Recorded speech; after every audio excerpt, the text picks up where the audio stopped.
Hey everyone, it is Lewis Meyer, and it is time for part three of our four-part series, Islam and the Cross. And so, in part one, we went through the historic evidence for Jesus, peace be upon him.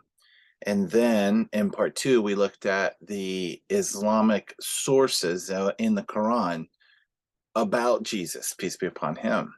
And we've come to the conclusion that basically there were a lot of similarities between what Christians and Islam believes about Jesus, peace be upon him. But the real problem comes in when we look at Jesus, peace be upon him, and the crucifixion.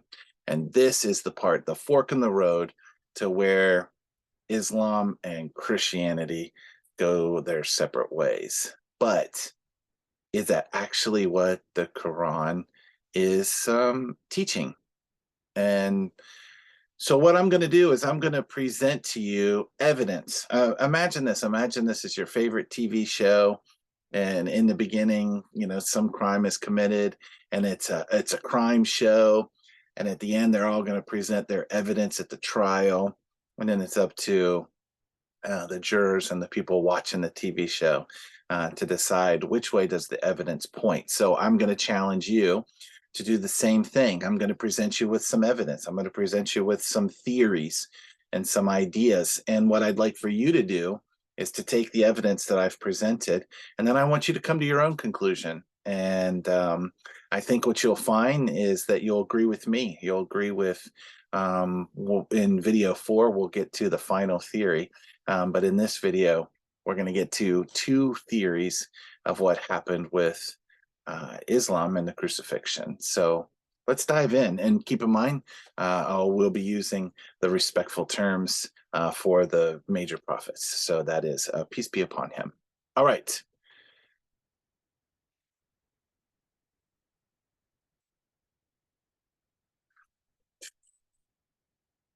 Islam and the cross, part 3. There are 2 points in Islam that we talked about earlier that are non-negotiable. One is that Jesus, peace be upon him, did not die on the cross. The other one is a topic for another series. So we're going to focus on the cross. In Islam, it's unthinkable that God would allow for one of his special prophets to die in such a shameful fashion and dishonor them. Dr. Shabir Ali, we mentioned him earlier, he says that most Muslims believe that someone else died in Jesus's, peace be upon him, place on the cross that day. And that is the majority of what Dr. Ali believes that most Muslims believe. This lack of belief in the crucifixion is based upon Surah 4:157 in the Quran.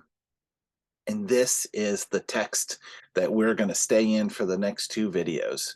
So read this with me. And said, "We have killed the Messiah, Jesus, peace be upon him, son of Mary, the messenger of God. They did not kill him, nor did they crucify him, though it was made to appear like that to them. Those that disagreed about him are full of doubt, with no knowledge to follow, only supposition. They certainly did not kill him." So it's easy to see why Islam believes that Jesus, peace be upon him, was not crucified. It's right here. It says they did not kill him, nor did they crucify him. And then in the end, it reiterates they certainly did not kill him. So that's why Islam believes that Jesus, peace be upon him, was not crucified. This verse. But there are 3 different ways to actually view this verse. 3 different theories going on about what happened and what this verse actually means. The first theory is that someone else died in Jesus's, peace be upon him, place. So that's what we call the substitution theory. So that there was a cross, there was someone on the cross, someone died on the cross, it just wasn't Jesus. Peace be upon him. The second theory, the swoon theory, is that Jesus, peace be upon him, was crucified, but he just didn't actually die on the cross. And then lastly, we have what I call the Jewish theory, is that the Jews did not crucify Jesus, peace be upon him. And that is actually the one that we'll talk about in video 4. But for this video, part 3, we're going to go through the first 2. So first is the substitution theory. This theory is saying that someone did indeed die on the cross that day, but it was not Jesus, peace be upon him, but someone actually in his place. The Sunni commentary on the Qur'an says, the one slain and crucified, who was an associate of theirs, the Jews, was give the resemblance of Jesus, peace be upon him. In other words, God cast Jesus's likeness, peace be upon him, to him, the one that's on the cross. So they thought it was him, Jesus, peace be upon him. So this is actually the famous Sunni commentary that is saying about what happened to Jesus and explaining that surah. And like I said earlier, most Muslims believe this particular substitution theory. And this theory, Jesus, peace be upon him, was taken up to heaven prior to him being taken prisoner by the Romans. And therefore, he didn't suffer any of the tortures that day. Either Allah deceived them into that belief, or someone else was accidentally crucified, and Jesus Christ, peace be upon him, instead. Perhaps it was Simon of Cyrene or Judas. But there are problems with the substitution theory. One is that Allah is Al-Bar, an inclusive word containing all attributes of goodness, benevolence, and charity. So why would a God, Allah, Al-Bar, deceive his people? Why would a good God deceive his people? And also, why let an innocent man die? Pretend it wasn't Judas, so we could all say Judas was not an innocent person. But if it was anyone else other than Judas, why did someone else go on the behalf of Jesus and become tortured and crucified? Why would a good God allow this to happen? And if God was able to just snap up Jesus, peace be upon him, prior to all the bad stuff happening, then why did anyone have to go forward with the crucifixion? Like, what was the purpose of the crucifixion? What was the motive? What was the purpose for pulling Jesus, peace be upon him? Why did we pull him out and then let someone else go through with all of the torture and the crucifixion that happened afterward?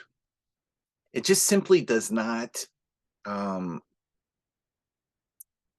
the attributes of a good God. There's deception involved, and there's a good God that's allowing this to happen. In order to believe the substitution theory, one has to believe that an all-merciful, all-good God would allow for another person to suffer a gruesome death, and that God deceived his people into believing it. This goes against the characteristics of Allah, and therefore, this theory makes no sense. So, in addition to this, is that God's deception, this deception about the crucifixion, allowed for the beginning of Christianity. So, God's deception started a false, religion that Islam and Christianity both believe in. It just, none of it makes any sense. So, this theory, you need too much. There's too much needed here to actually believe in this theory. All right, let's move on to swoon theory. The swoon theory states that Jesus, peace be upon him, did not die on the cross. So this is the stance of Dr. Zakir Naik, Dr. Shabir Ali, in addition to Paulus and Schleiermacher, some other outside Islam sources that believe in this swoon theory. So in this case, Jesus, peace be upon him, he made it to the cross. He went through everything that happened that day. He just did not die on the cross. So he was crucified. He just did not die. It's possible that Jesus, peace be upon him, was taken down prior to death, or that people thought he was dead, but he really was not. Remember the appearance in the narrative of Surah 4:157. It says it was made to appear to them. So in this narrative from the Quran, it would mean that Jesus, peace be upon him, appeared to be dead. And so that would back up that verse and what it was actually, what that verse was trying to say in the swoon theory. Well, there's a couple problems with the swoon theory.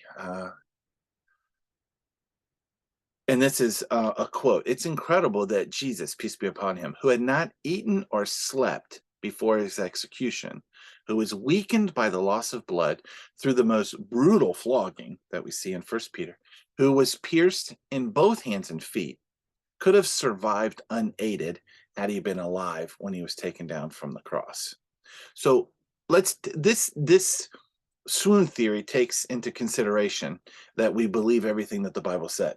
So we believe that that Jesus went through all of these tortures and everything that led to the cross. The part where the swoon theory would say the Bible changes is that we secretly got Jesus away from, or he didn't die, one way or another. So Jesus, peace be upon him, was so exhausted as he was going to the cross that he needed help carrying the cross. So this is a man that was near death. As Dr. Alexander Metherell says, that he would have been in hypovolemic shock as he staggered up the road to the execution site at Calvary. So Jesus, peace be upon him, is already near death. The cross is just where he died. But let's get into this.